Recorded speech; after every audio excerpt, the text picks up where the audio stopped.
Messaging on the economy has been a big part of the Democrats' post-election autopsy, along with their approach to Trump. Now, the New Republic today is offering this critique of what they've seen so far. Quote, the Democratic Party has been stuck in a turgid existential crisis as it licks its wounds following Donald Trump's return to the White House.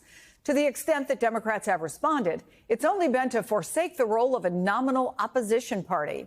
Instead of making plans to join a partisan scrap, many are signaling that they think their best move is to kiss up and play nice. Confronting that issue will be a major challenge for the new DNC chair. And over the next 2 weeks, we'll be talking to all of the candidates, including my next guest, who's probably familiar to you if you're a regular viewer, Ben Wikler, chairman of the Democratic Party in Wisconsin. It's good to see you, Ben. Look, do you think that's a fair assessment at all from the New Republic, that Democrats seem to be abandoning the role of opposition even before Trump has taken office and are talking about bipartisanship? Well, Trump hasn't taken office yet. I think that we're going to see Trump try to pass a multi-trillion-dollar tax cut for billionaires. It'll be hideously unpopular. He'll want to pay for it by cutting health care and things that middle-class, working-class folks across this country depend on. And Democrats will fight back. That is the role of the Democratic Party, is to fight for working people, make clear what our values are, and the fight will be joined, I think, sooner than any of us can imagine. But, Ben, I mean, look, that sounds a lot like what we heard from you and what we heard from other Democrats during the election, and somehow it didn't land. That kind of message didn't land. So is what you're saying, you're waiting for Donald Trump to do something incredibly unpopular and it will take care of itself? I think that Democrats should be very clear right now that we don't want massive tax cuts for the wealthiest people in the world that are peopling his administration, that we think that as a country we should be investing in working folks, in investments, in public education, and things that actually benefit everybody, up and down in our economy.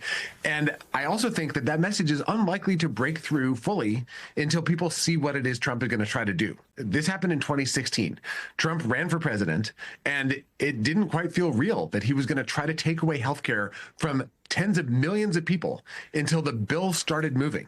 And then we saw an uprising against those attacks on health care that wound up sweeping Republicans out of the House majority. So Democrats are already gearing up to fight back against Trump's plans. But this will become vivid for people when they realize what it will do to their own lives if Trump gets his way. And Democrats right now need to be building the communications infrastructure, the messaging, preparing to go to battle for working families across this country, so that when that moment comes, we are ready to pounce. So the New York Times did this really interesting panel. It wasn't a poll. They talked to groups of voters. And the big takeaway was, and I found it a little surprising, was that the main issue essentially that motivated their vote was not the economy, but the desire for change, the need to shake things up.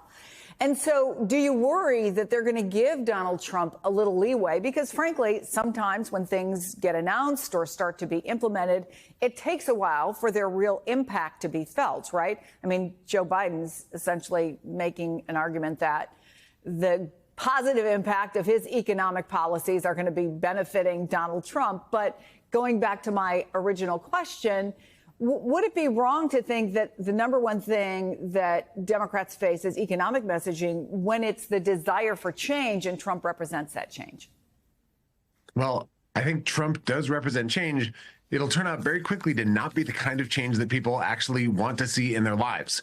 If Trump is calling in U.S. troops to crush protesters while he rips families apart, while he jacks up prices and institutes massive tax cuts for the super wealthy, those are not things that are going to land well with the American people. I think that the expressed desire for change, it makes total sense. And a lot of that change, ironically, is the kind of change that Biden has made generational investments in creating. It just takes a while for a tree to grow once you plant the seed. And part of the frustration people have felt is that there was an immediate kind of urgent investment in supporting people economically during the COVID pandemic.